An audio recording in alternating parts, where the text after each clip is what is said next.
రాయలసీమపై చంద్రబాబుకు ఎందుకంత కక్ష అని మాజీ మంత్రి శైలజనాథ్ మండిపడ్డారు. నీటిని విడుదల చేయకుండా ఇబ్బంది పెడుతూ ఉన్నారని ఆరోపించారు. పోతిరెడ్డిపాడు నుంచి పోరాటం మొదలు పెడతాము అని రైతులతో కలిసి ఈ నెల 24న వెళ్తాము అన్నారు. తక్షణం శ్రీశైలం రిజర్వాయర్ నుండి పూర్తి సామర్థ్యంతో పోతిరెడ్డిపాడు హెడ్ రెగ్యులేటర్ గుండా నీళ్ళు ఇవ్వాలి, పంపండి. అట్లాగే పూర్తి సామర్థ్యంతో మాల్యాల ముచ్చుమరి దగ్గర నుండి హంద్రి నివాకు నీళ్లు పంపమని డిమాండ్ చేస్తూ ఉన్నాం.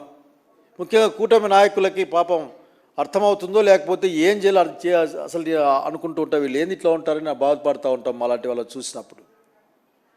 అందుకనే 24వ తారీఖున ఈ నెల 24వ తారీఖు సోమవారం రాయలసీమ ప్రాంతానికి సంబంధించిన గ్రేటర్ రాయలసీమ జిల్లాలకు సంబంధించిన నాయకులతో పోతిరెడ్డిపాడు హెడ్ రెగ్యులేటర్ సందర్శనకి అక్కడి నుండి ఈ రాష్ట్ర ప్రభుత్వం పైన ఒత్తిడి తెచ్చి నీళ్లు విడుదల కోసం ప్రయత్నం చేయడం కోసం, పోరాటం చేయడం కోసం వైఎస్ఆర్ కాంగ్రెస్ పార్టీ సమావేశం నిర్ణయం తీసుకుంది.